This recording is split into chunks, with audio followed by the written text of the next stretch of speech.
And I'm recording now as well. Okay.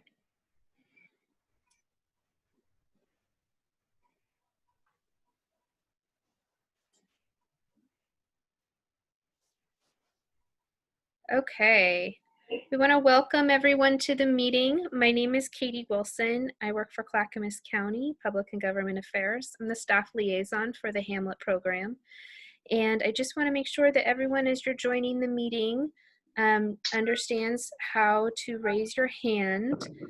We will have a question and answer period after the presentations this evening. If you have a question or a comment, you'll want to use the button in the lower portion of your screen that says raise hand. That will tell me to call on you, and we will invite you to unmute your microphone and ask your question of a panelist or a Hamlet board member. You can also use the chat feature if you are unable to raise your hand. If you're joining us from a phone number, you'll use *9 to raise your hand. That will allow me to call on you.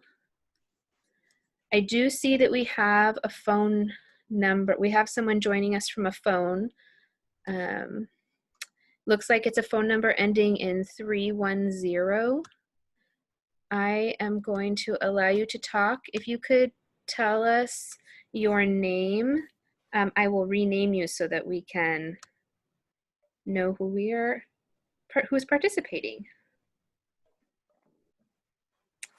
John. John, welcome to the meeting.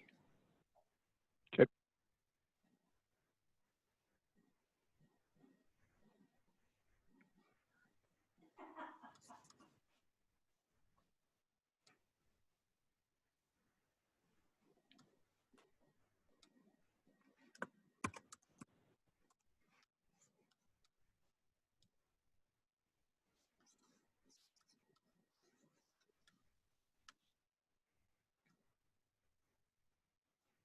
Okay.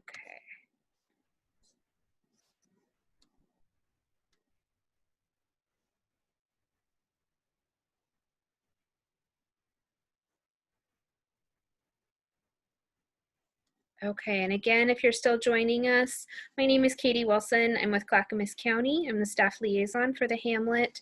I want to invite everyone to look at the lower portion of your screen. There's a button that says raise your hand.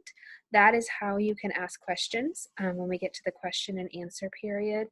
If you have any concerns or things that you'd like to comment during the presentation, you could use the chat feature, which is in the lower portion in the middle of your screen.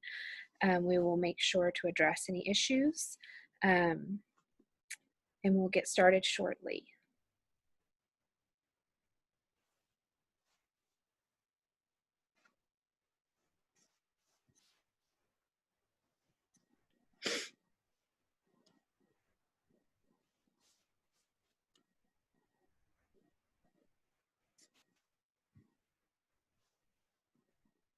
Okay, so it looks like we've got most of our group who registered. If we'd like to get started, Bill, would you like to start the meeting? Yeah, thanks, Katie. We're going to have three parts to this meeting. There'll be a presentation from Westland Wilsonville School District. Amanda Blackburn is the project manager for a maintenance building that they have coming up, and she and some of her team will talk to that.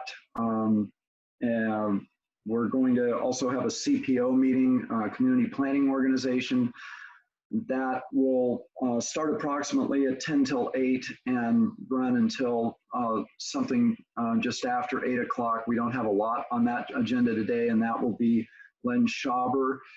And then we will have a board meeting that will follow and would hopefully be done with the entire three-piece event by a little before 9. To show you an agenda, Katie Kreider, one of our board members, is going to share that with you now so that you can see this in writing versus just listening to me.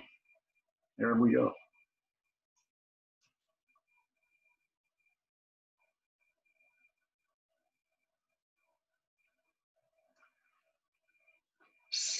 So I'm going to turn this portion of the meeting over to Amanda Blackburn, and after her their presentation, there'll be time for questions. And I think Katie's giving you the basic rules of the road. Raise your hand. We'll take you in the order of questions are asked, so you can be asking questions. Not that they will be entertained until after the presentation is over, but we'll go through that list in the order that they were received. So Amanda, would you like to take it? Thanks, Bill. So we have, Jim, are you able to share your screen for the presentation? PowerPoint? Let me see if I can try to share the screen here. Okay.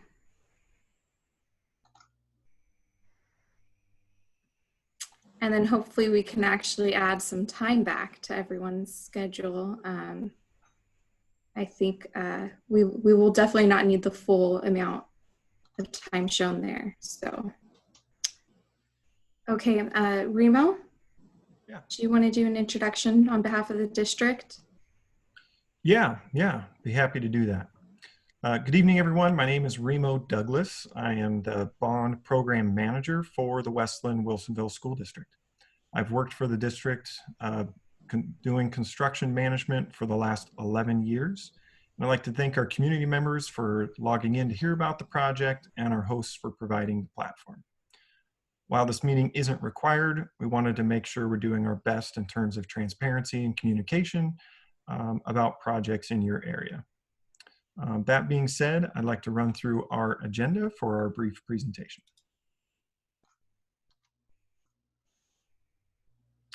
First, I will talk about the goals for the project, and then our architect, Jim Fitzpatrick with IBI Group, and John Howarth with 3J Consulting will review the conceptual design. Lastly, our planning consultant, Keith Leiden, will outline the process moving forward. Again, I want to thank you all for your interest in your community and the district. So for the goal for the project in the current phase is to replace storage that's being displaced by a new primary school in Wilsonville as part of the 2019 Capital Bond Program.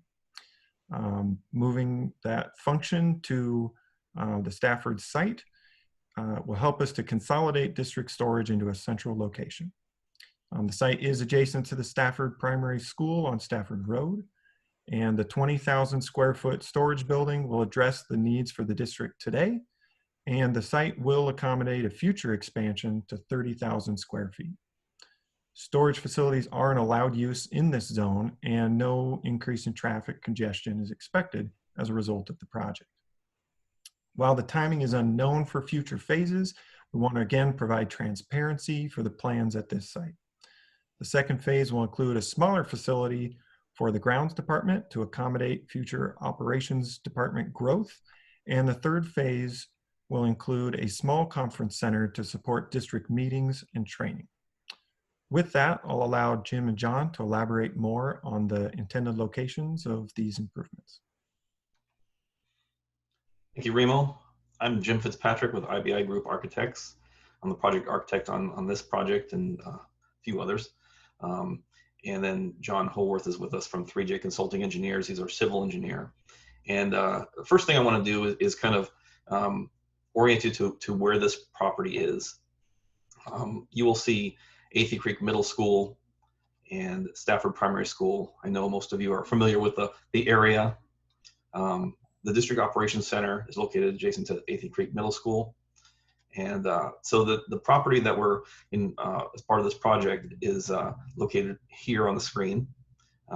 And so it's a recently purchased property, and we are going to run through kind of the site layout, and I'm going to have John Howarth, our civil engineer, kind of get into the more detail of how things are laid out. Thanks, Jim. John Howarth, 3J Consulting, civil engineer for the project. Can everybody hear me? I just want to make sure that you can. All right. So yeah, it's a multi-phase project located off of Stafford Road. The intent is to go with phase one, which is a 20,000 square foot warehouse building.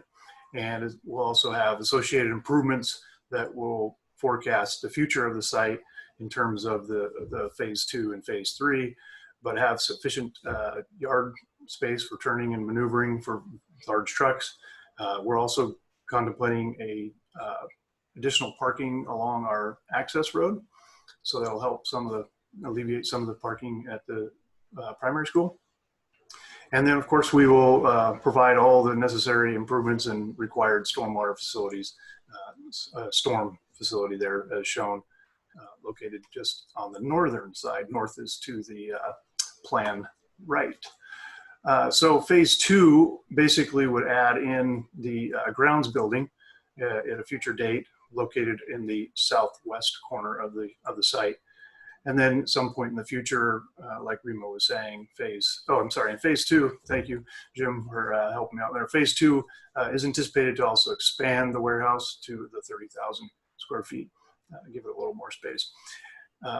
Phase three of the project would be a conference center located further north. This would handle training for the district, have classrooms and that type of thing. So not a huge intensive use there. And it's phased. So project wise, it's a really good site, conducive for all of this type of development. We will have to go through the requirements for landscaping and buffering, of course. So real basic, simple project. So really not a lot to talk about in terms of that site layout. But what would it look like in terms of photos? We've got a rendering or a photo and renderings of what that maintenance building might look like. And so I turn it back over to Jim.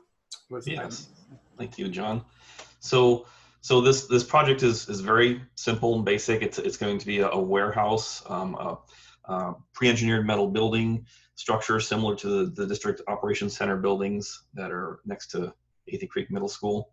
It'll have simple metal siding and roofing. The roof structure is going to be designed to support photovoltaic panels facing south, of course.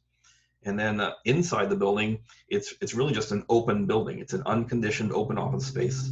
There's no office spaces. There's no toilets. It's just a storage facility. There's a concrete slab with occasional columns. The exterior will be solid all the way around except for one side, as you can see here.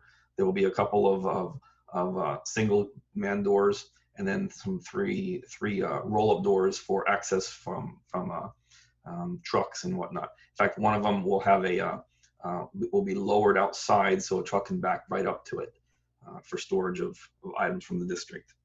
And that is all it really is.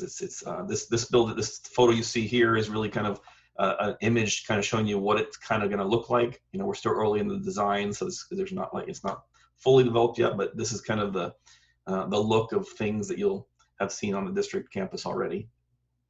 And that's essentially the project. You know, I think at this point we'll let Keith Leiden talk about a little bit of next steps, and then we'll kind of talk about your questions for us.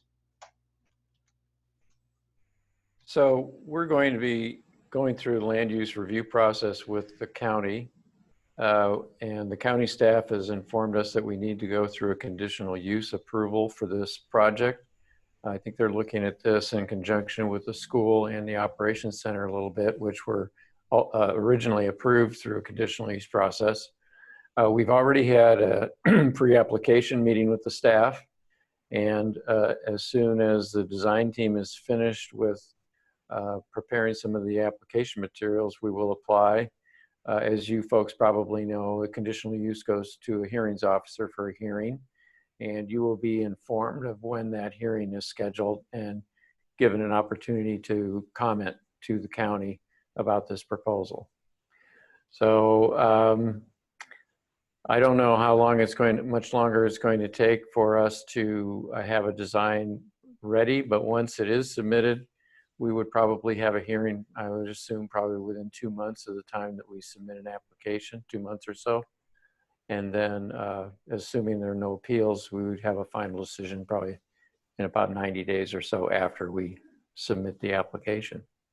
Then we would proceed with getting building permits and constructing the building. That's all I have.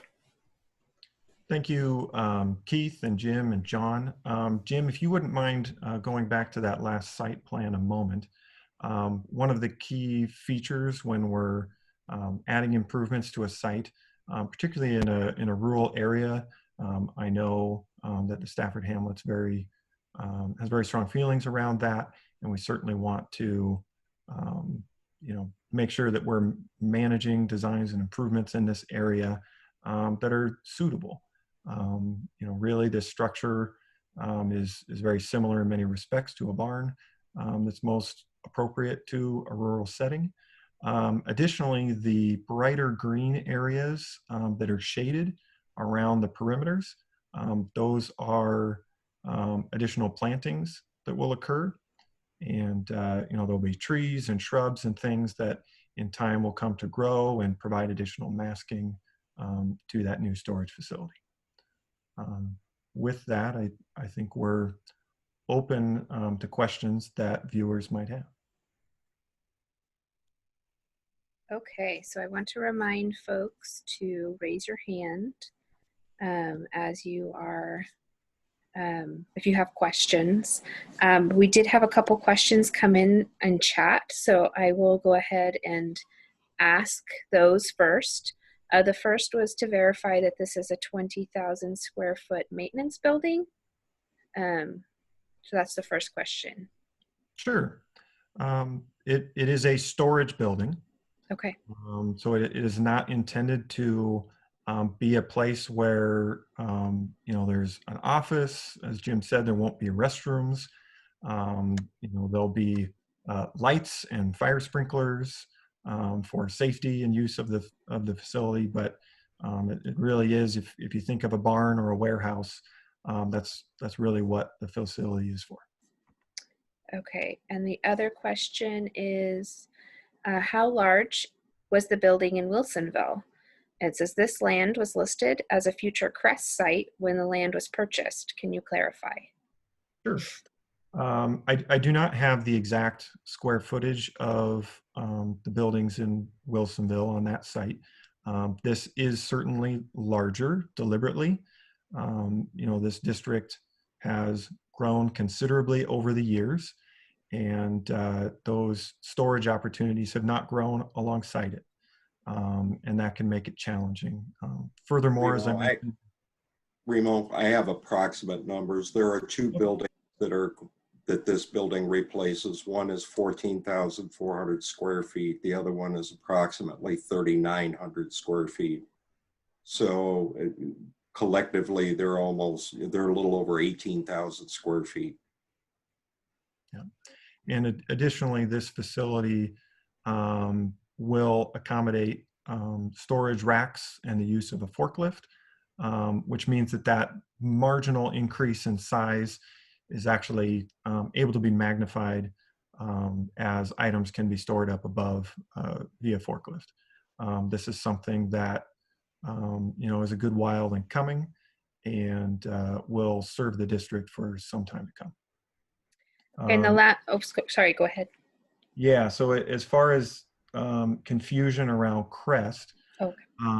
My recollection is that there was a sign that shortly after the district purchased the site, we started using it for storage of a few items. One happened to be an old CREST farm sign. We very shortly started beginning calls for requests for folks to come work at this supposed CREST site. Unfortunately, we had to let them know it's just a sign that happened to be stored there. We did relocate that sign to try to mitigate that confusion.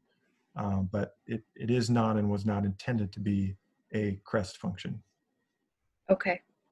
The last question we have in chat right now is, where is the entry for this site on the drawing? And was this approved by the recent GO bond? So as for the driveway, Jim, perhaps with your highlighter, since you're sharing, you could explain that, and I'll catch the other part. Sure. So So the driveway is the new entrance to this new site is actually going to be coming off of the Stafford Primary School site. So any vehicular activity will be using the Stafford Primary School entrance. And then we've taken a few parking spaces out of here and then kind of added some more along this driveway. But the trucks would come through here and do what they need to do, drop off deliveries, and come back out. So the entrance is the Stafford Primary School entrance, and then this will be this will be gated off. So after hours or when it's not being used, it'll be closed off. But there is, just so you know, there's an existing driveway right here that we're planning to maintain, not use, but not, just kind of keep it there. We're going to gate that off. If the district needs to get in there for some sort of emergency or needs, they'll have it, but that's not the primary entrance. This will be the primary entrance will be coming off of the Stafford Primary School entrance. So the next question there centered around whether this is part of the bond. It is part of the bond. It is part of the funding for the new primary school. The district knew when it intended to place the primary school on that site that the storage building would necessarily need to be replaced. And so, yes, it's part of the 2019 bond in support of that project. Okay. So it looks like the next question is from Richard Fiala. If you'd like to unmute there you go. Thanks. Couple questions. When the original press announcement came out about this, it talked about additional parking spaces and a new entrance for Stafford Grade School. So was that a poor article and a poor communication from the school district staff who gave that information? Or is this just a complete change because of the bond measure and the primary school in Wilsonville? Question one. Sure. So the district has spent a considerable amount of time now that the bond has passed and we have consultants to work with us. There was a master planning exercise that occurred. Yes. And we went through that exercise and studied a lot of different solutions to how to accommodate different uses of this site. And in the end, this proved the most cost-effective and efficient of the various options that we looked at. And so was one of the options, I'm sorry to interrupt, but was one of the options more parking spaces and a new entrance as originally published? I can't speak to what, this specific writing. I don't know exactly which piece of writing that is. It was the announcement of the purchase of the property in the tidings and review. Okay. Right at the purchase time. Yeah. I certainly think in time, there could be, a long-term plan that could provide additional parking to the primary school. That's contingent on a lot of restrictions as a rural area. One of the text chat questions centered around the sanitary sewer drain fields. Certainly. See faintly in between the school parking lot and the new building. If someday we ever get to a point where those were relocated or no longer necessary, which could be well after any of our careers are interacting with the school, there certainly could be the opportunity to do that. But again, this project was intended to provide storage to replace storage that currently exists at the primary school. It was not a set aside its own project, to fully redevelop the Stafford site. Okay. How many new plus parking spaces are accommodated? I've counted. I don't think there's very many, is there? That's 14. 14 new, but you're we're- losing how many? What's the plus number? We're losing some. It looks like there's a total of 8 parking spaces. Okay. So my last real question would be, you're putting this out here in the rural area. Granted, it is next to 2 different schools. But is there no city-owned, district property owned in a city where you don't have to go through this conditional use in an RRFF5 rural area? I mean, there's no other district-owned property where these buildings would fit, where you don't have to put it out here in the country. Sure. Well, again, storage barns and facilities like this are. I understand it's an approved conditional use, yeah. But it is a 20,000 square foot building, sir. It is. And so it is very important and intentional that it's where it is. You know, it's similar to both the district operations center as well as the administration building. Those buildings are centrally located in the district. It allows us to more quickly be able to reach the different ends of the district. The district is somewhat linear when you look at it on the map. And it is most appropriate and efficient that we house those district functions central to that. It improves our response time. So how much improvement percentage-wise is for your staff by losing the Wilsonville facilities to out here? I'm sorry? I don't understand. You're talking about a gain in efficiency, but how much gain in efficiency is there at this site in comparison to the old site? I'm certain we don't have a study analyzing percentages of hours, but I can tell you that having the building just across the site there, rather than several miles away down on the north end of Wilsonville, will certainly improve our ability to get to that facility. Okay, fair enough.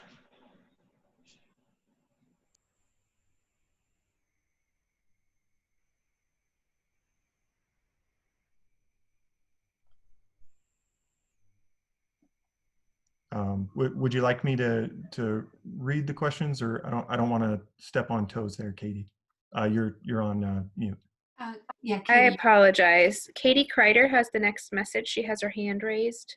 Yes, I have a few questions for you. You had mentioned you went through a master planning process. Was that public? It was not. Okay. My next questions are regarding the siting of the 20,000 square foot building in phase 1, and in addition to phase 2, the building that will be closest and most adjacent to Stafford Road. Just the scale of that building is concerning to me. I was just curious, if the master planning process wasn't public, how was it decided? What were your thoughts on the locations and massing on this site for the largest building being closest to Stafford Road?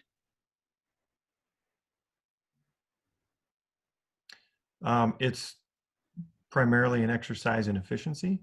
The size of facility that we're looking to construct fit very nicely on that portion of the site, and allowed the large rectangular area of the rest of the site to support other uses moving forward. You know, it is Jim can correct me, approximately 20 foot tall on the side facing the road. Is that correct, Jim? Well, it's 20 foot on one side of it, and it'll go up. So the that's right. The low side is the south and north and south sides. Sure. So you had mentioned adding solar panels, which is fantastic, and that would be on the south side. So that would assume that the gable for that roof runs north-south. Correct. Yes. Right. So we're going to be looking at a gabled end on the phase 1 building. My next question is, are you also designing the phase 2 building right now, or will that be in the future? Because I mean, will it strictly be just an add-on, an identical footprint and height to the phase 1 building, extending it in the easterly direction towards Stafford Road? Yeah, it's a little bit of a challenge trying to get your directions right when we rotate, but it makes it work, the picture work on the screen much better. Right. Usually north is up. Yeah, Jim, would you mind jumping to the phase 2 image? So there is no funding currently to support the phase 2, and there is no definitive plan. There's no design. We simply know that a function like that is likely to come someday, and so we're trying to be transparent and forward-looking and try to describe what that plan is, and let that be known publicly. In terms of the expansion of the storage building, the intention at this point is that it would be literally an extension of the exact profile that would come towards Stafford Road. We have considered the setback requirements from the county for the facility, and we know that that addition there will be able to fit and yet still meet those requirements. The grounds building on the opposite side there is totally not designed. We don't know exactly what that looks like or what it entails, but it would be a similarly simple structure. These prefabricated metal buildings are very inexpensive to construct. There's very little maintenance to them. That's why we use them for our maintenance and operation style buildings. They're very effective and efficient using public money. Well, speaking of that, what is the total budget for this project for phase 1 and or phase 2? Total budget. I believe that is $2.5 million. Okay. So since phase 2 isn't funded, I assume the training center in phase 3 is way down the road. Similar to phase 2, I can't speak to timing, but there's not currently funding to do that. Okay. And then can you explain how you're utilizing the rest of the site and what other kind of sensitivities? I see something like HCA buffer, as you move toward the Tualatin River. Just if you could just walk through kind of the site plan, that'd be great. Sure. So on the north edge, which is on the right side, you can just see the edge of the river there, that dark coloration. The green span between that and what's noted as the HCA buffer. That is land that's in the floodplain.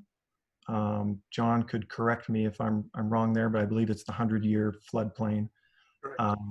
And so there's precious little that one can or would want to develop down there due to the nature of it. And then the area between that line and the next line is a considerable slope. It's fairly steep.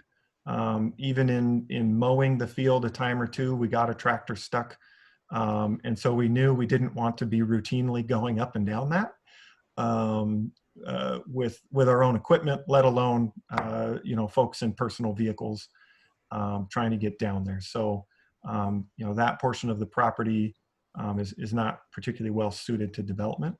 And as you can see, we're looking at, the plan, looks with, like it's got real sharp lines there. It is conceptual in nature to some extent. We're not saying those parking stalls in phase 3 will be exactly like that. But, in that general area of the site, a small structure like that would fit. And, the associated parking and ADA access and those things that would be required with something like that would fit there. And again, we're not looking to, create something huge that generates a lot of traffic and would, cause backups and that sort of thing. Oh, sorry, go ahead. I was just going to say it's seems like there'd be lots of other opportunity in places within the existing facilities to do training, but it's just my personal comment. One of the constraints the district has is that the existing administration building, we've got the one boardroom, and that's really the one common space that isn't often full of students, during the school day and during the typical working day. And it is not unusual that the district has a meeting it wants to hold, and administrators are scanning all over the district trying to find a place where you're not bumping an educational program or a community event after school. It is a need that the district has.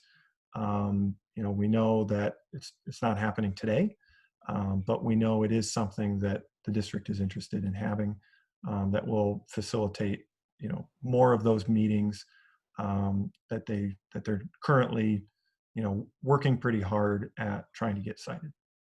What is the gray kind of bubbled zone, hatch zone in between kind of the driveway and then that phase 3 conference center? Sure.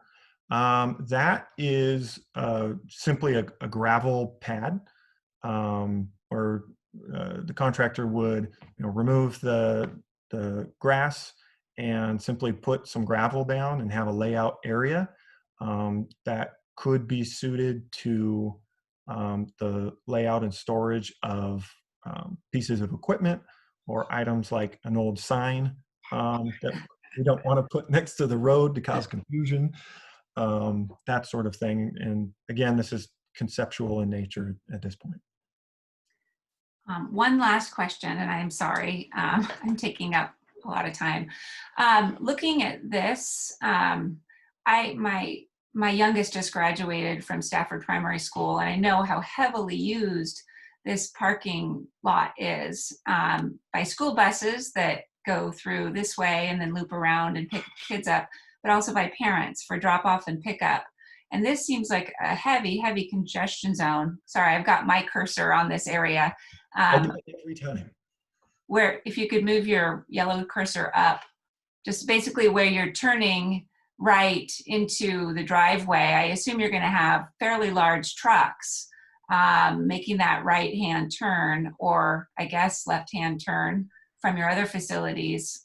That just, it seems like it would be better to have a dedicated entrance to the facility, but that this seems like a safety and congestion issue. But that's just, I don't know how much traffic you're planning on having in and out. I might be able to speak to that, Remo. Go for it. Currently, most of the functions that would go there already go to the warehouse that is up close between Stafford and Athey Creek. And we've recognized, we've lived with that for 20 years. We know there are times that you simply don't drive through Stafford's parking lot. And we are well aware of when those times are. Likewise for Athey. So I think the conflicts will be very few and far between, because frankly, it's not efficient for us to try and do anything during those times. Right. Okay. Thank you so much. Appreciate your time. Okay, so we do have a couple more questions in chat. The first is this directly next to the septic drain field? Yeah, as I briefly mentioned offhand there a few minutes ago, between the Stafford driveway and the new building where Jim's little yellow marker is flying around, you can see the driveway is in between those gray strips, which are the existing drain fields and the reserve areas for those drain fields. There is in fact a gap in between them. And so we are not impacting those drain fields. Okay. The next question is, when will it expand to 30,000 and what is going to be stored there? We're not certain of when future phases might occur. And in terms of what's stored there, it's anything that might need to come out of a school for some period of time. It's not unusual that, furniture or equipment or, paper files that, sometimes we're required to keep a copy of for decades. And there's simply the day-to-day movement of things. I know the warehouse up above, it has a massive number of folding chairs and folding tables. And if you go to a graduation or a music concert night or anything, you benefit from the items that are stored in buildings like this. The crew grabs the truck when we have an event and brings the right, furniture to support that activity. That's the sort of thing that could occur here. And again, other items like file storage and things where they go up on a rack and they sit there for 30 years until we're not required to keep them anymore. So it's variable. So the next question is, how many parking spaces were at the Wilsonville site? Well, there was a residential driveway, and some of the asphalt was wider than the rest. There weren't really parking stalls as such, so sort of zero. You could park a few vehicles there, but the drive in and out, only one of them was paved. This is not a lesser condition, to put it simply. Okay. The next question is, what is the plan for the open land adjacent to Stafford? At the moment, it is a septic drain field. There's not city sewer to a rural site like this, and so we're not able to develop on that property.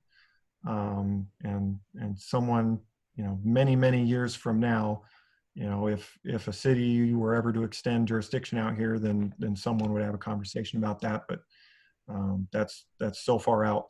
That's not something we are really focused on at this point. Okay. Where is the planned runoff from these buildings? Is it going towards the Tualatin River? Isn't this site next to a metro park? Sure. So the stormwater management, you can see the fairly large green rectangle a little further to the right there. That's the stormwater detention and treatment facility to support this site. And so the stormwater from the new building and the other impervious surfaces associated with the project will be required by the county to be managed and treated, and the flow managed at a specific rate. It's all very engineered, very technically. John could probably go on for quite some time about it.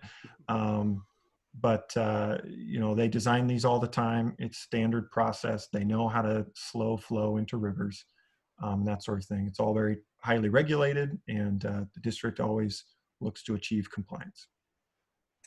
Great. Looks like there's a couple questions related to traffic and road capacity on Stafford Road. What are the plans to mitigate increased traffic with having meetings at this site? Sure. And I realize I failed to mention the metro location. Oh. There is a large piece of property that kind of goes around the back and the side of the Stafford and Athey Creek site. And they do a lot of native plantings there. That's actually a stockpile for a lot of the plantings that they use on their projects. They grow them there. And so, yes, Metro owns the adjacent property. I can't speak to it being a park, but the planting center is what I'm aware of. Okay. And as far as the traffic mitigation? Sure. Obviously, the conference center is a longer term goal. You saw that there were a number of parking spaces there, not a ton. This isn't a new stadium or auditorium. It's a building where a couple of small groups might have a meeting, or perhaps there'd be a foldable partition you could open up and you could have a little bit larger meeting. But in terms of impact for traffic, particularly around the Stafford Primary School, similar to the use with a storage facility, we would look to plan the use of those activities, time and schedule them around the known traffic times. We have not gone deep in depth with a full traffic study. We're not really at that point yet, but we believe it's feasible in the long-term plan. This is Keith Lyden, just to also help answer that question. We did talk a little bit about the potential need for a traffic study during our pre-application meeting. From what we heard from the engineering department, it didn't seem like we would need to. Their standards or their concerns are related to the peak hour times and what kind of traffic impact you would have during those times. So we'll be having some more conversation, I think, with the county staff, and we'll also just see what they require when we submit our application. But we don't think we'll need one at this point. Thank you, Keith. Okay, the next question is it typical that school development plans during master planning are not announced and open to public comment?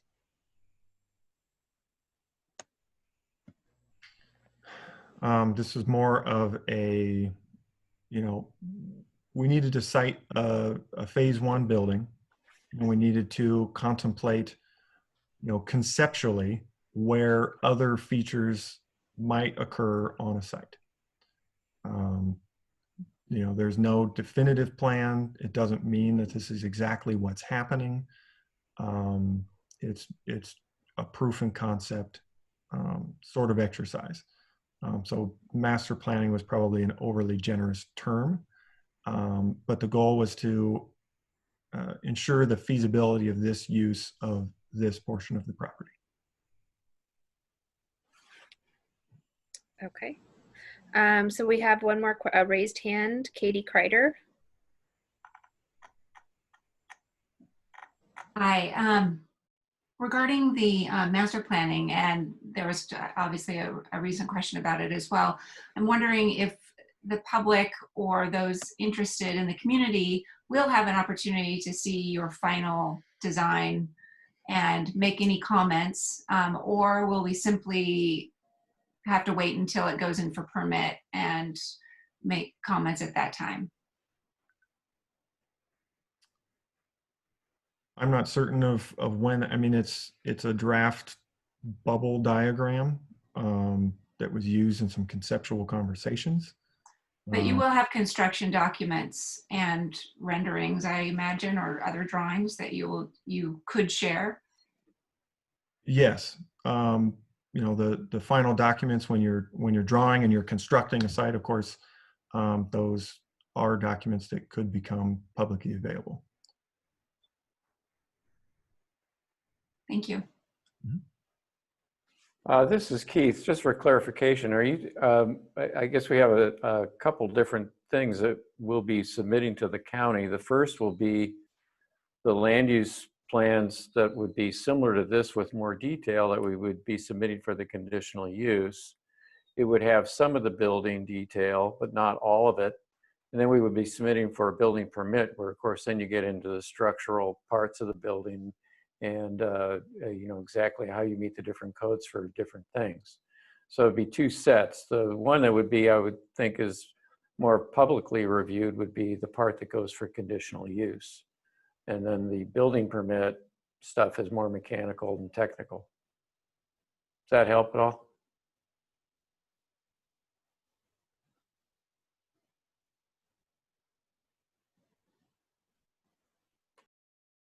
Katie, did that answer your question? Yes, thank you. Okay, we have one more question in chat. The Art Tech building is 8,000 square feet. Why can't it go at this location? As Mr. McCabe is aware, the goal is to expand the Art Tech program in order to provide those students with a broader range of academic and extracurricular activities. A small site like the current one, which they'll necessarily be moved from due to an expiring lease, cannot afford them opportunities such as a gymnasium or, fully built out science labs. These are opportunities for these students who are important to the district. They are, our kids to, bring in and cause to have a full educational experience. And the district's goal with expanding the Art Tech program to increase career and technical educational programs there are to really fully fledge out that educational program. And another small facility would not accommodate that. That's not the direction the district is looking to go. We do, if you have interest in that particular conversation, we've had multiple public meetings. Those meetings were recorded and have been placed on the district website for those who are interested in reviewing the notions of art tech or a new middle school. Okay. So we don't currently have any other questions. I'd like to take a last call for questions. Yeah, Katie, I've got a question. I don't have a place to raise my hand, so. Okay, Len, go ahead. Yes, a couple quick questions about the stormwater facility. Would it be available for fire suppression for the fire department to use if they need it? And also, is it available for on-site watering of plants and things? John, while I probably could be correct, if you don't mind, as the civil engineer, perhaps I'll let you answer that one. Yeah, as far as fire suppression question, we're in the process of reviewing that on the site right now. So I would say that option may or may not be off the table yet. We have to get through it, but typically it's not, I don't think you'd want to use the stormwater facility for fire suppression, because the stormwater facility is to be basically empty in order to handle the water that gets there so we can slow the flow down. A fire suppression pond would want to be full so that if there's a fire, we have the water available at any time during night or day, any time of the season. So we're looking at the on-site facility right now that's already constructed, and we're like I said, we'll be looking into that and seeing if there's any improvements that need to be done for that purpose. So more to come on that, I guess, to answer your question. Yeah. Okay, thanks.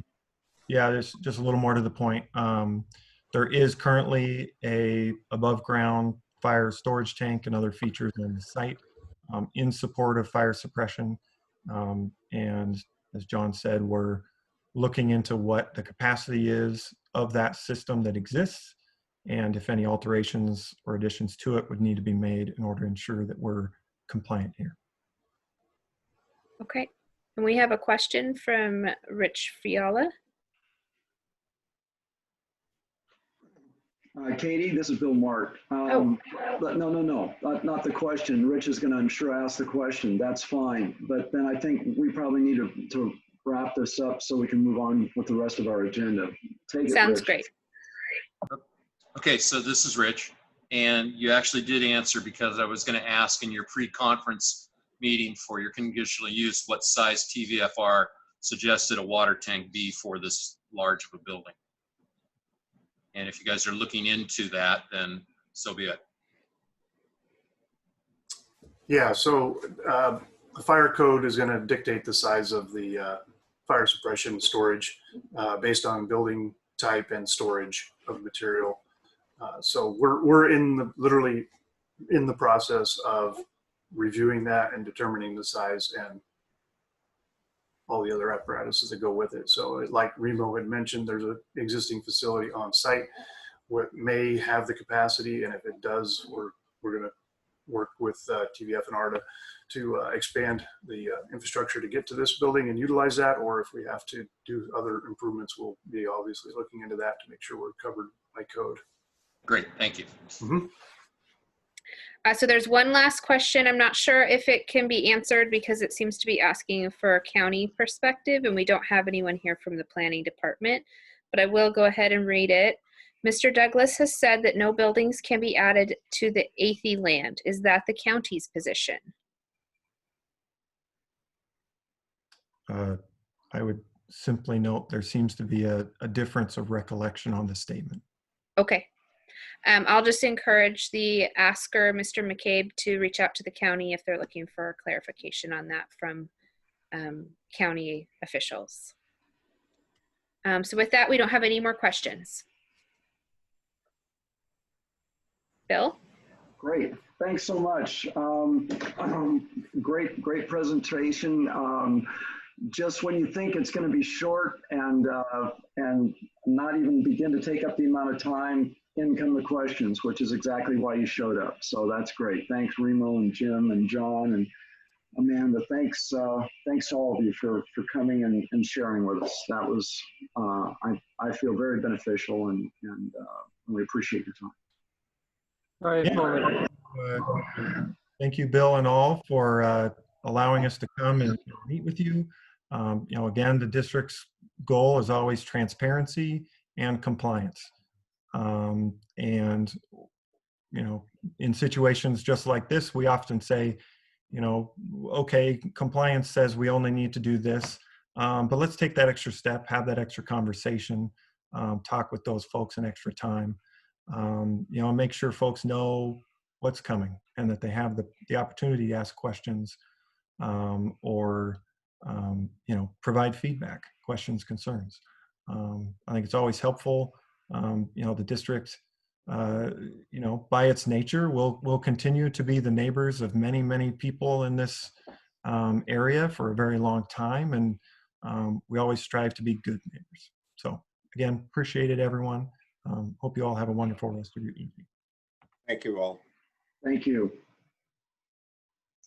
Okay, we're gonna transition into the CPO portion of our meeting, and Len Schauber is the chair of the CPO. Len, you want to share with us what's come in the last month? Well, things have been pretty quiet, and we have one land use application that was approved. It was for the less than 1,000 square foot addition to a residence on Ribera Lane, which is down next to the Fault River. That was approved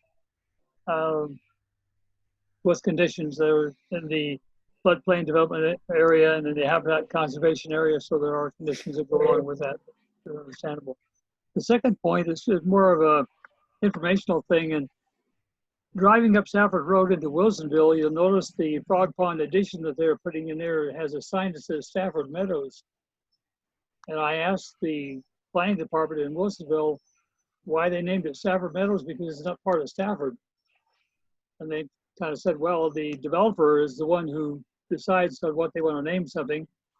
And the point I want to make is that there will not be any signs up that say Stafford Meadows per se, so that it won't confuse anybody. To get anybody like me upset, I guess.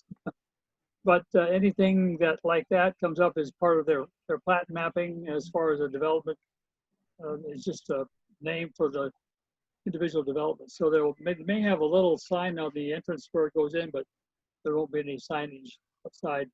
It'll be known as the Frog Pond area as far as any signage is concerned. So just kind of a off the wall question I wanted to put out there so people won't get upset about them.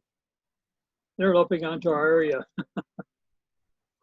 Oh, thanks for following up, Len, and getting that clarification. That the sign that sits across Stafford from the little store at Wonkers, we've gotten a number of questions about that because they're basically advertising, I think, a development that's up off of Parker and Rosemont in that area.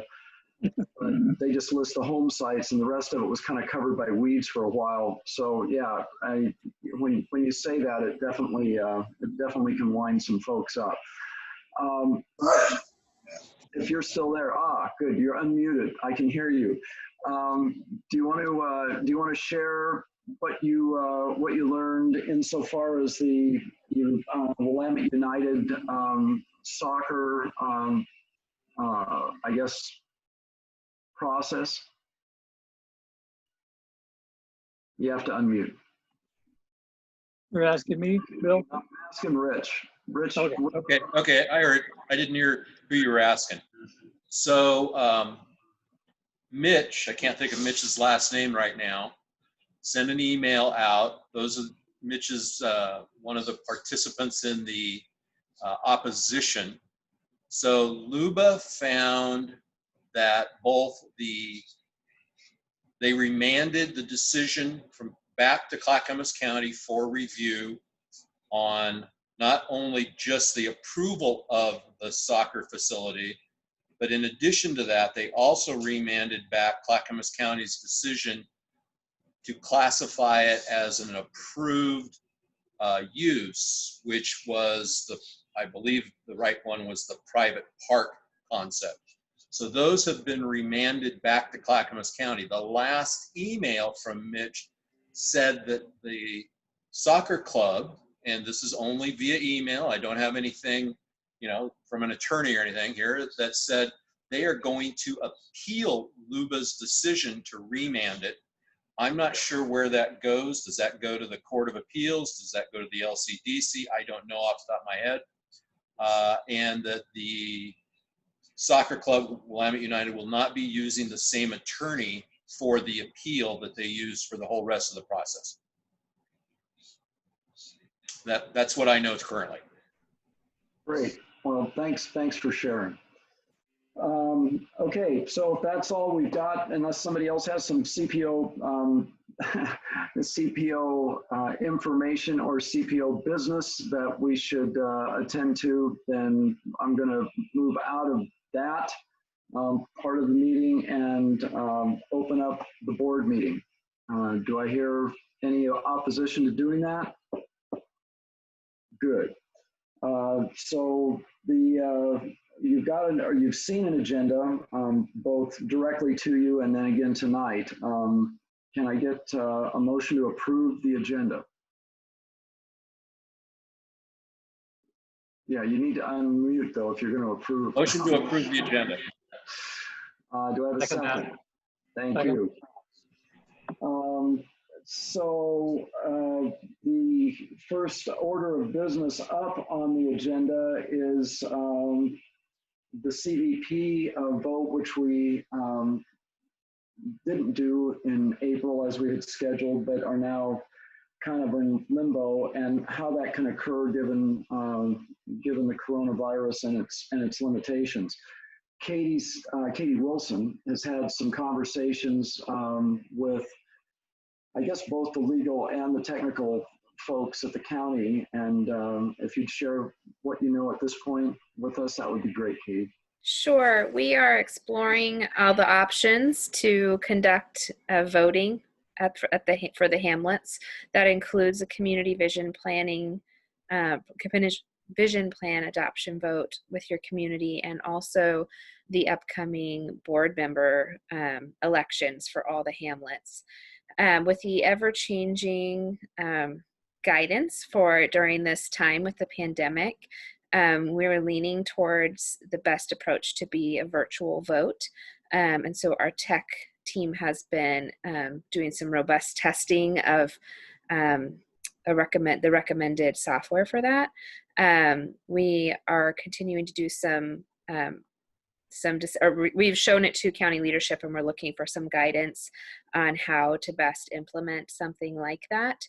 And once we get approval from leaders, then we would like to conduct a Hamlet leader meeting to talk about the specifics of Hamlet elections and voting, to make sure that we are able to utilize the tool the best that we can. We anticipate other community groups are going to run into the same situation with needing to take larger scale votes for community decisions. So this will not be a tool that we likely will need just for hamlets. And we don't anticipate that we will be quickly going back to large scale gatherings. So I think having a tool like this in our toolkit is really important. I know you were hoping to have your vote much sooner than this. I apologize for the delay, but it did take a considerable amount of time for our teams to be able to look at this with all of the conflicting priorities, but we are moving as quickly as we can. So we hope to get a decision back to you shortly and call a community leaders meeting just with the Hamlet leaders at this point to really talk about all of the ins and outs of what it will take to conduct virtual elections with the Hamlets. Great. Thanks a lot, Katie. Yeah. Any question from any board member with what Katie just put in front of you?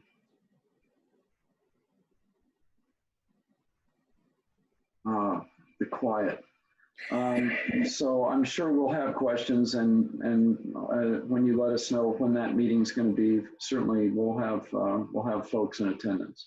Absolutely. And if anything comes up between now and then, please email or call. Great, we can do that. So you muted, but I guess we should ask you too. Have you heard anything about the annual update that the Hamlets usually do with the County Board of Commissioners? Yes, so we do want to schedule those at our last meeting with PGA our staff and the Hamlet leaders. We talked about doing that in possibly the month of August.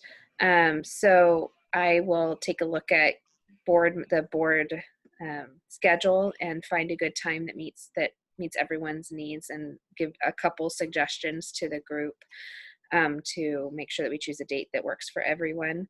And then also coming up, we should have the upcoming budget information. We'd like you guys to have that in place so that you can also report on what your upcoming plans are for the coming year. Excellent. Yeah. Next up on the agenda is an approval of the minutes. Kate Roth sent out the equivalent of the congressional record to us here because of the lack of meetings and the information that she gathered at meetings that we didn't have meetings after. I hope you all had a chance to glance at those. I only could find one minor error. It all looked good to me. If there's anything that any of you saw that needs to be revisited or edited, this would be a good time to say that, unless you've already got a hold of Kate and it's been taken care of. So any feedback on the minutes from anybody?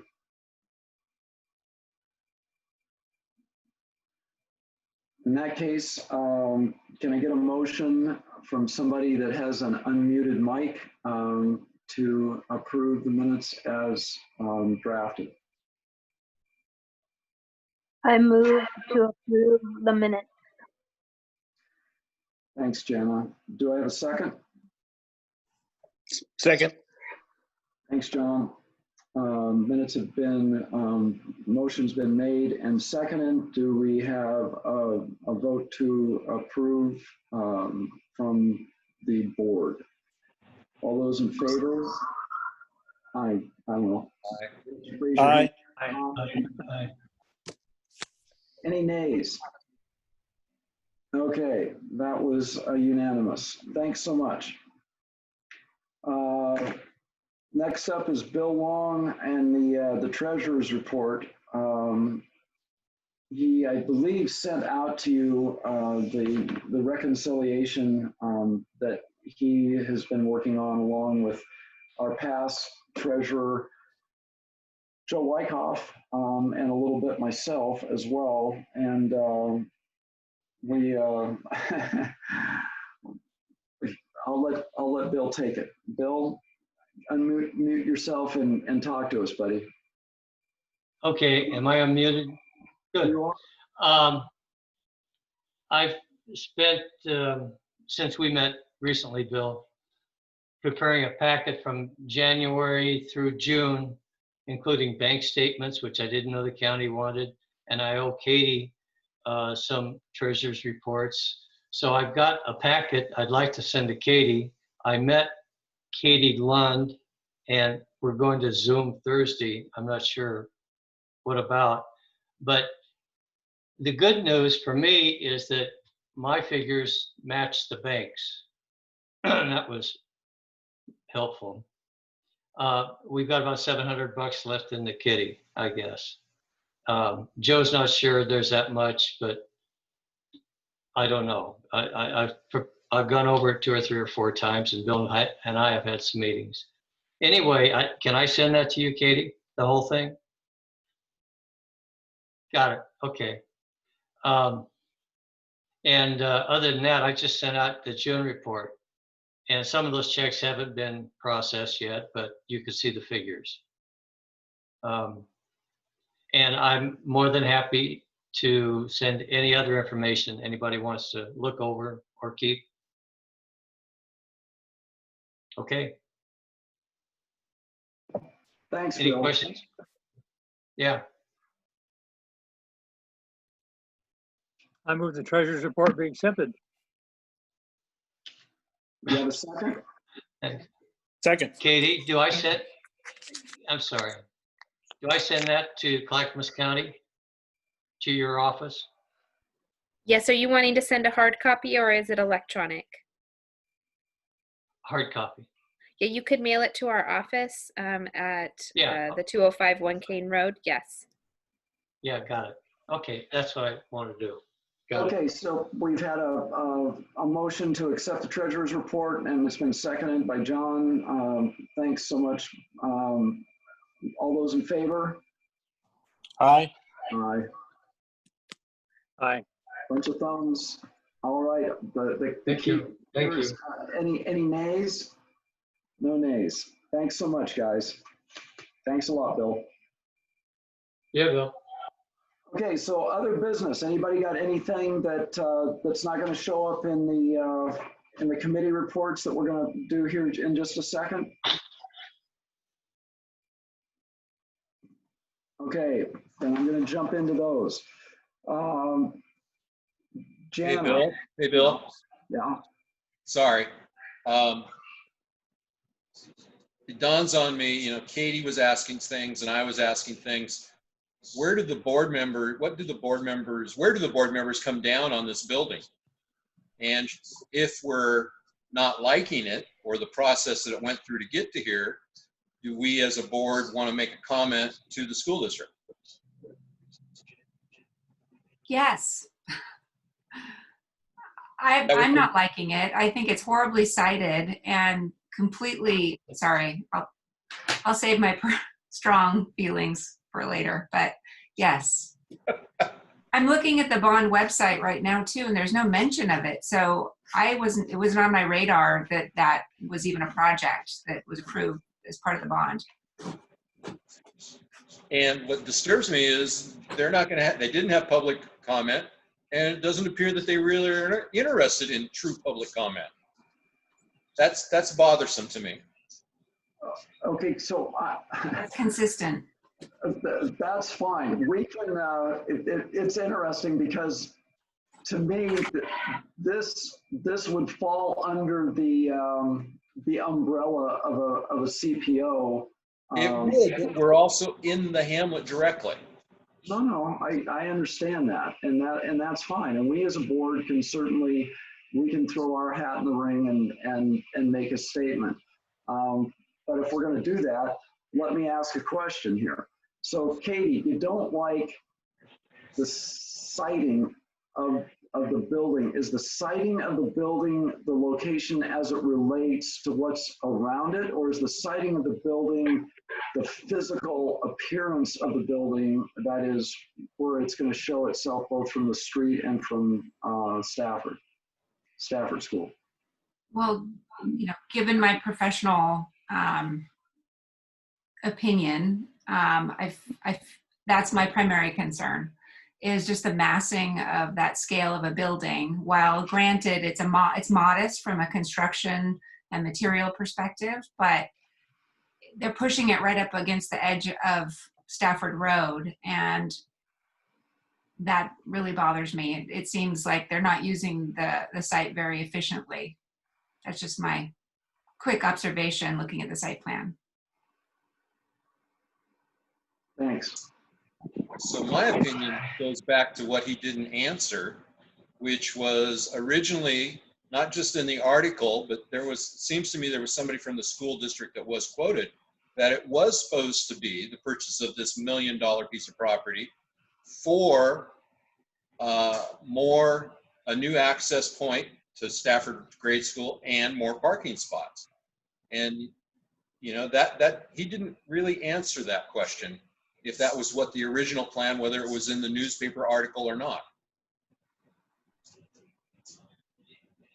Anyway, just kind of upsets me. I'm hearing that. Anybody else? On the same topic or a different topic, Bill? I guess No. We'll try to get through this topic. Okay. Yeah, go ahead, John. Do you have something? Oh, well, I guess I was interested whether or not where this fits in the agenda. I don't know if this is the right place, but you know, the letter from Tualatin to the two cities about the areas of interest, that seems like a pretty big deal. And I don't know what our strategy might be to engage in that process. So I think we do, and I'd like to see if we can't get the board and our supporters to help us engage in that process. Okay. Well, I would think that would come up as we go through the committee communications. So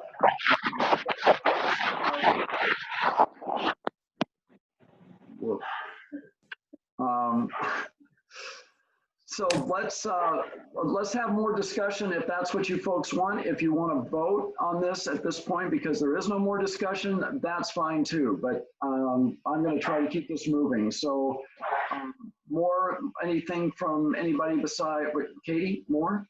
You want something? Katie Kreider? No. Rick Cook. Rick Cook has his hand up. Rick Cook's where you look. I see that little hand. You're kind of in the dark there in the corner in the back, but that's okay. I could see that hand. I think my biggest concern is that they're going to be having somewhat large trucks go in and out and going through that elementary school parking lot and entrance and driveway. I don't know if that was mitigated very well in their plans that they have right now. So that's just one of the big concerns I have. Me too. Okay. One comment about that. They have been using the current facility back in the corner there, I call it, behind Ethan Creek School, with trucks going in and out, and nobody's really paid much attention to it because it really hasn't been a problem. And what I don't think will be a problem is the fact that they are well aware of the congestion problems currently there, and they have been working around those as best as possible by not being part of the problem. So I really don't see that'll be any bigger concern than it already is right now. I wanted to point out that Patty does not have audio, and she says she agrees with Rick Cook. And she also said, I think this is to Bill, what does it mean that you will have an answer shortly? Or who was that to, Patty? To Katie. To Katie? I think it was to me. I responded to her privately. I just said that I'm hoping that we will get an answer by the end of next week, but I'll make sure to circle back if for some reason it's taking longer. Okay. And then she also said she thinks this is an example of poor planning. I agree. And also, this is me, but like $2.5 million for an outbuilding, like stop. And then you're going to have phase 3 for a meeting room that might get used, I don't know, once a month, twice a month, probably at the same cost. I'm just like, looking at my property taxes, stab. Yeah. Anyway. Yeah, but we passed the budget or passed the bond, right? So of course it's approved. Okay. Bill Long has been frightfully patient. Bill, you wanted to say something, bud. He's muted. You're muted. Bud, take off mute. Oh, yeah, I am muted. Sorry. Okay. It bothers me with that expanding slightly Stafford School over there, they have a 40-foot trailer take a right turn through their parking lot. That's schoolyard to me. And there's a road bordering their building. If they could elongate their building somewhat, they could just use that road and fence off their whole property from the school, it seems to me. And that 40-footer, instead of making 2 turns, would go straight down that road, go into what they call their gravel area, and back straight into their overhead doors. That's me. That's my thought. They didn't need to hire expensive consultants. We could have designed it for them. Just kidding. So in answer to Bill, I believe because that is a driveway there already, that it's a great concept and I agree with it. But the problem is I don't think the county would approve that with the proximity next to the grade school entrance. I don't think they'd allow that much more and size of vehicles going in so close to the other entrance. That's take it through the parking lot, huh? Yeah, well, I'm just saying, yeah, well, yeah, I don't like either. How's that? But I don't think they'd allow it go on that smaller access road.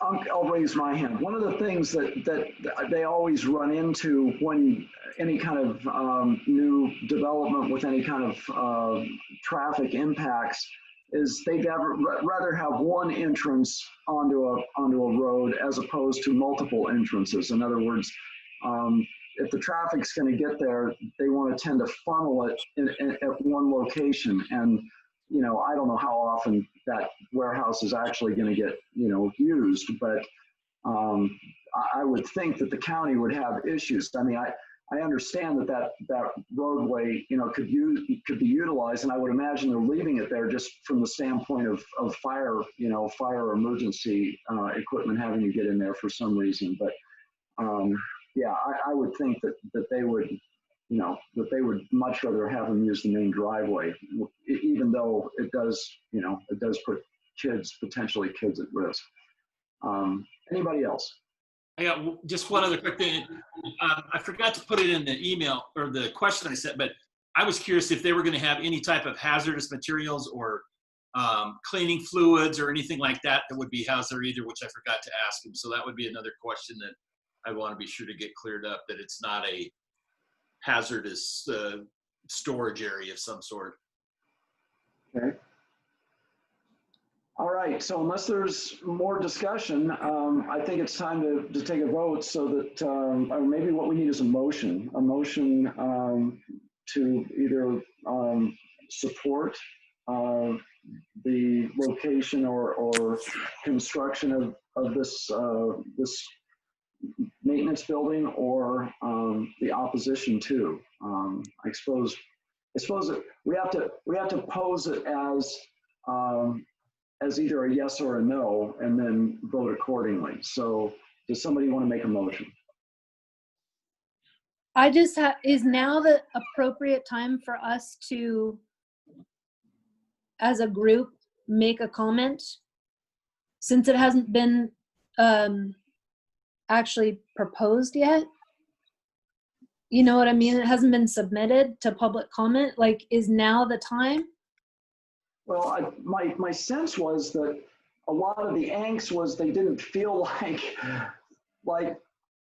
there was a time up to this point, other than delivering this information now, that they were going to get a chance to do that. That the next step was going to be in their application process, and maybe that is a more appropriate time, and maybe as opposed to just the Hamlet board, maybe then we also have citizens. But I'll let somebody else. I mean, I don't have the same concerns, I guess, around it that some of the other board members do. So somebody else that's got more energy here. Rich, do you want to say something to that?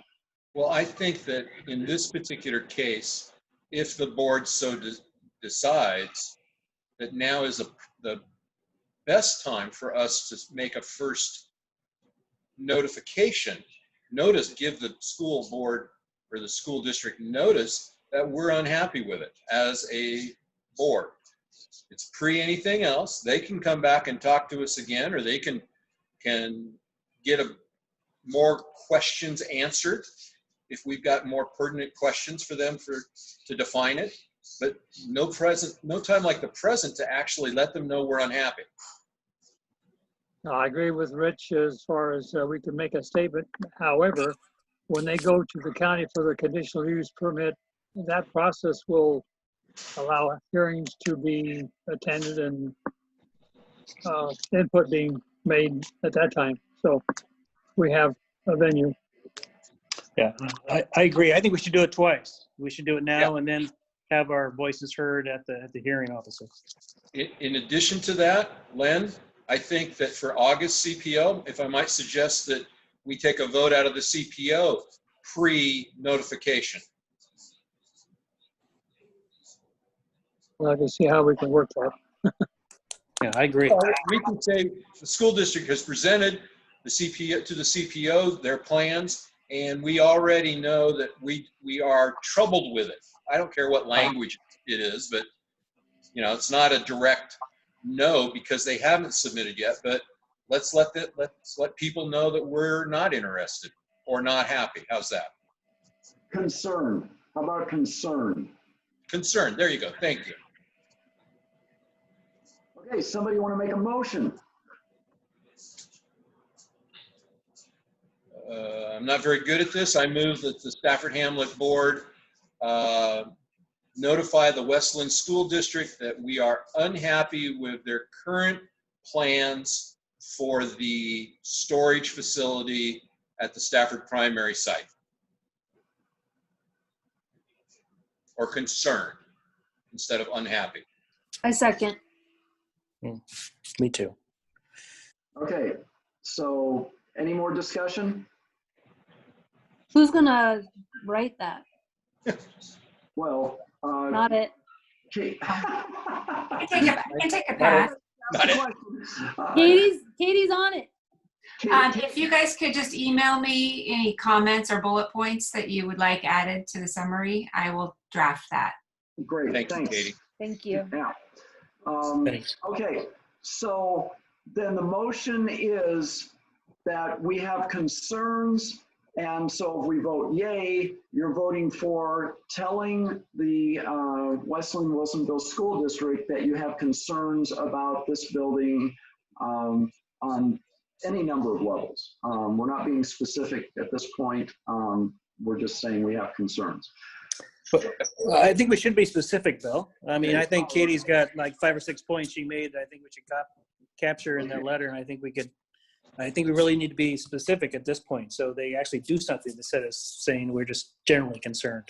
Okay, then let's hear the items of concern that we're going to list here. Well, I mean, there's the student safety, there's traffic, there's the visual aesthetics, the view shed. You know, even the fact that it wasn't even presented as being such when it was purchased. Right. Yeah, let's see if we can find that article and possibly the quote from the district person. Yeah. And reference that. I remember that article. December of 2018 or January of 2019. Oh, Guy can't remember to put his socks on, but he can remember that. That's pretty impressive. Okay, so we just clicked off, I don't know, 5 things.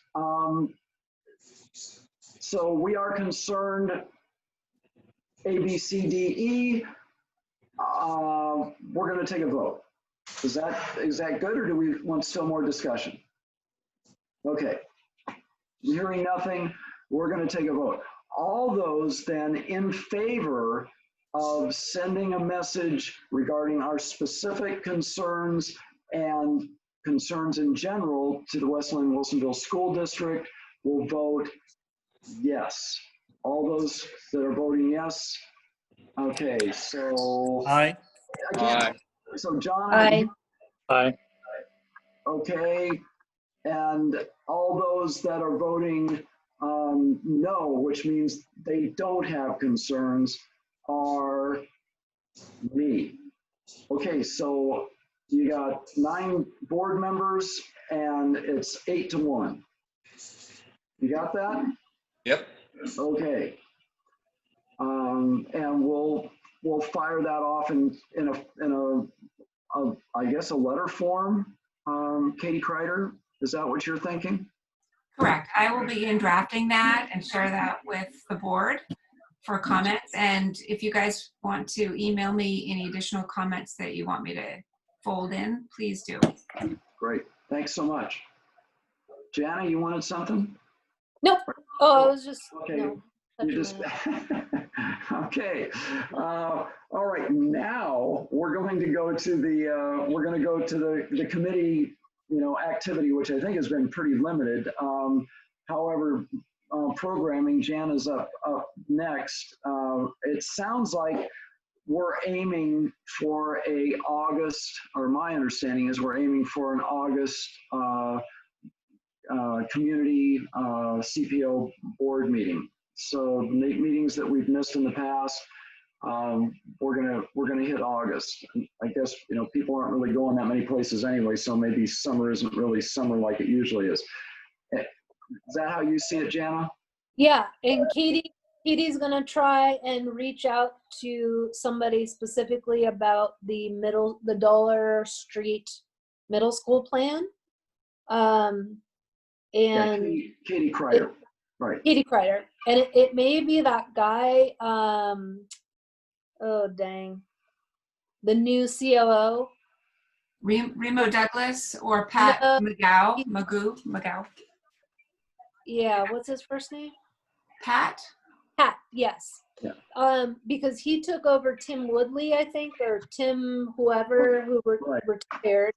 And that was the guy who always said he was sort of like up on the stuff.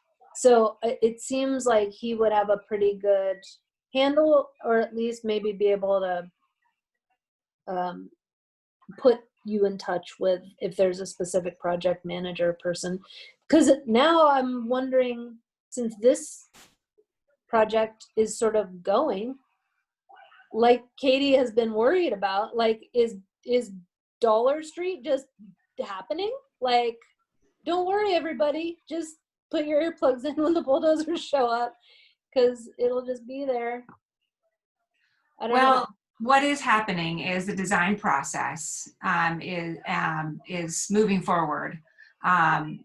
So all their all the consultants they've hired, architects, engineers, and the other consultants are moving forward with designing the building. Then they have had, I think, 2 public meetings where they've presented the project to the public. So give an opportunity to be more transparent on that project.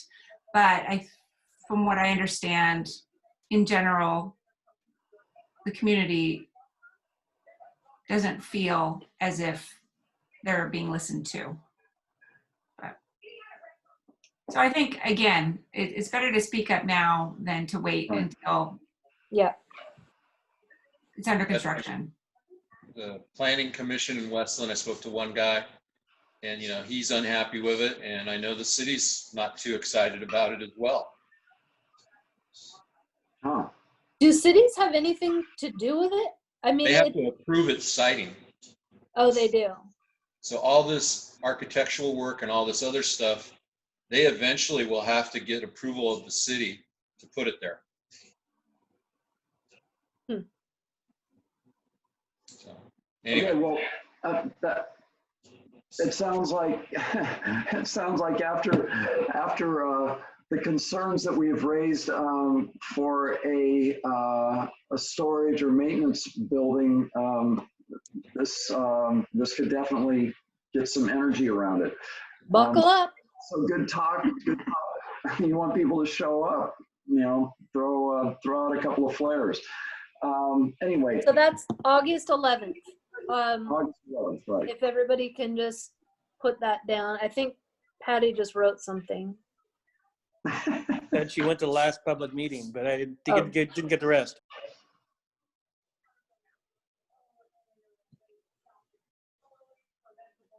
Okay, so nobody got A huge question about the land itself. Many people participating said that it's basically sand and that it will be incredibly expensive to build.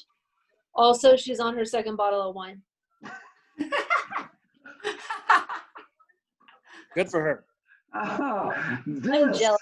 This is why you don't have meetings that are in your home. At least you got to go someplace else. Okay, way too convenient. All right, so we're going to move on to anything under the communications umbrella. I mean, I guess. Have you done anything? Have you got anything, Patty?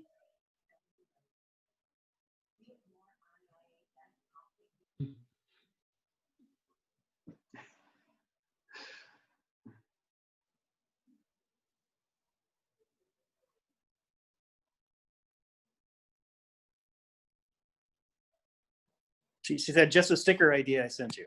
But Okay. Yep. So I'm going to email that out, offering on our newsletter list to anybody who wants a Stafford Hamlet sticker.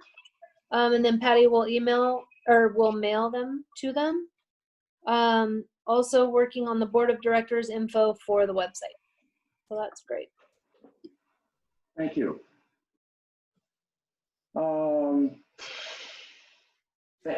Family, let's see, no, Rich in the PR advocacy lobby. The only thing I was aware of, and maybe there's more from Rich, but the county climate action group that he and John and Rick Cook sat down with at the end of last month. You want to share a little bit about what came out of that? Either John or Rich? Go ahead, Rick. Rick? Or John. At the C4 meeting last time, I just popped in to listen to it, and all of a sudden they came up with their, the county has a climate action plan that they were really reaching out to the cities at that point in time, and it just kind of clicked in my brain saying, like, for the past year, we have worked pretty well with our 3 cities about what we're trying to do out here with the active agricultural piece. So I thought it would be a nice, easy mesh with them.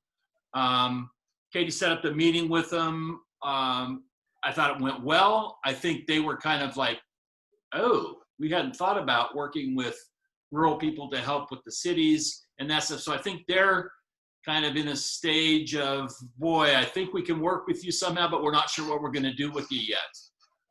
John, would you chirp in? I'm not sure I came away with the same confidence you did, Rick, but I will call them again. They seem rather definitely non-committal about just about everything. So I think, again, it probably ties back into the area of interest discussion with the 3 cities is we've got to start engaging the cities again, I think, in a number of different levels, and maybe the area of interest discussion with them would help with the climate change adaptation to their action plan. Well, and the fact that Russ Axelrod joined us, and I think that gave us a little bit of clout with the committee that's saying, like, yeah, these guys aren't just a bunch of hayseeds out there in Stafford that, are gonna try to work with this. So I think I agree with you, John, where we got to get back on the horse and see what we can do to ride it.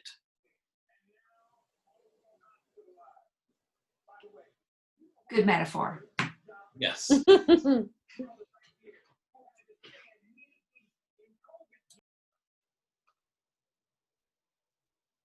You're muted, Bill.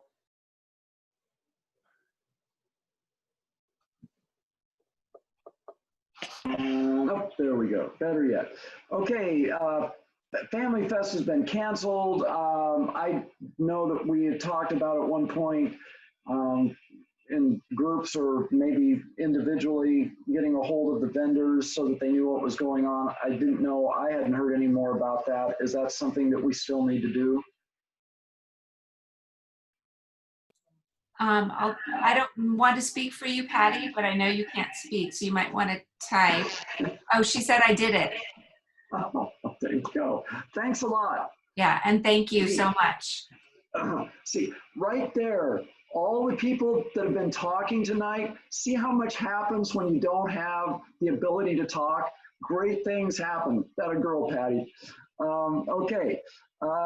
History and wildlife, probably nothing, I'm guessing. If I'm wrong, somebody say something. Volunteers, which is Patty again. I don't know how far that process has gone, but I think we ended up something south of 20, 30 volunteers out of the 2 town halls. I didn't know if you'd reached out on any level. Yes, no.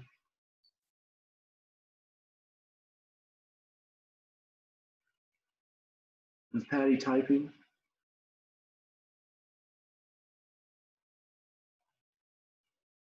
Okay.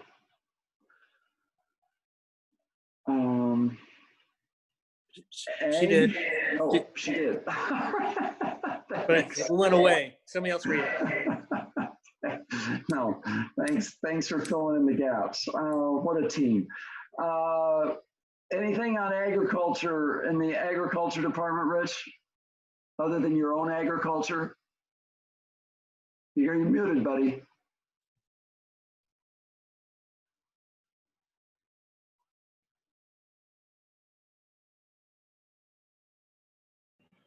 There you go. Yes, the agriculture committee is tired of farming all ready for the summer. How's that? just the chair of the agriculture committee, not the whole entire committee. Okay. Archive, Dave. I got to get a hold of Dave. Okay, so Rick, CCI, anything? No, we've got another CCI meeting coming up, what, next week, Katie Wilson? Yes. Yeah. One question that came up was, at some point in time, is PGA going to come up kind of with a flow chart of, since you guys have kind of been redesigned, or when might the restructuring piece come out so we can know what happened to who and who the new people are, so everybody can kind of see somewhere with that? Sure. So we just we just had a meeting last week that outlined our new reporting structure. And we have a staff meeting tomorrow to chat further about what that will look like and to talk more about workflows. We'll be working on that probably for a few more weeks, I would imagine.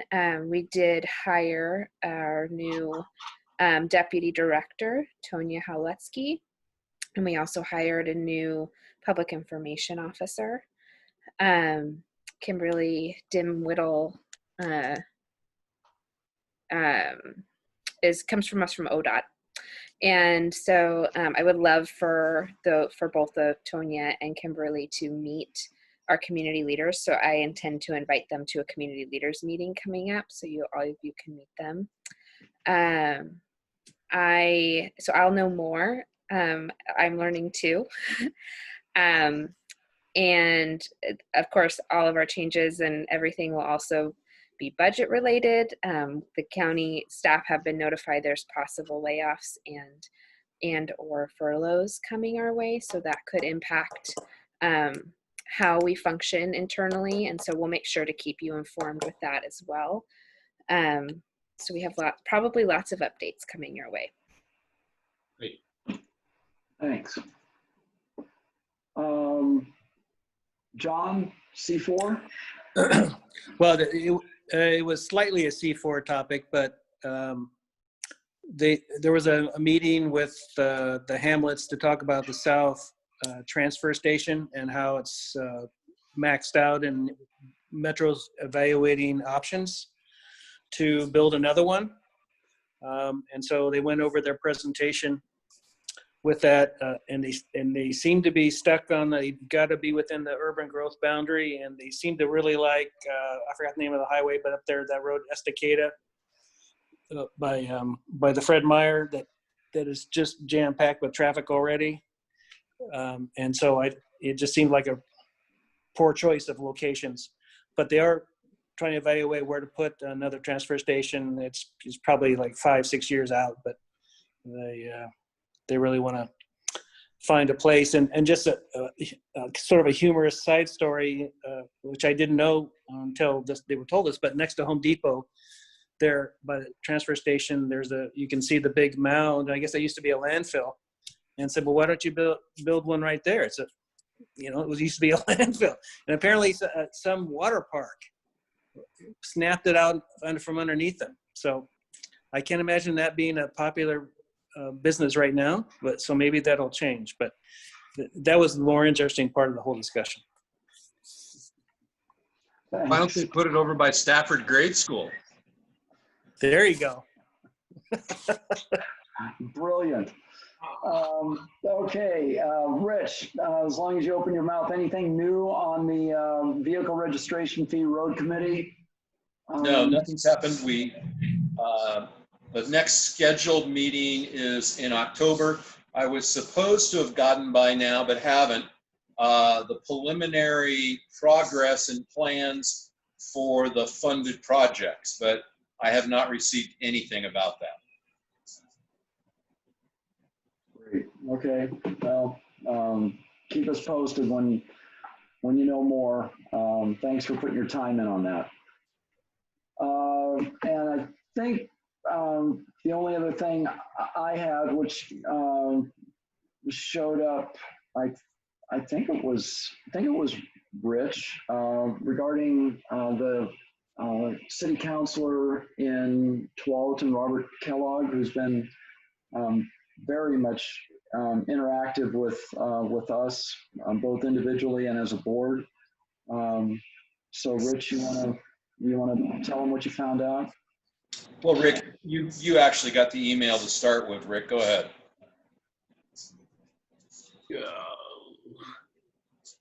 I was listening to, are you talking about him not running? Yeah. Right. Yeah, okay. So listening to their council meeting last night, and he came at the very end and said that he was, because of his workload and his family issues with kids not going back to school, that he is not going to run for office in November.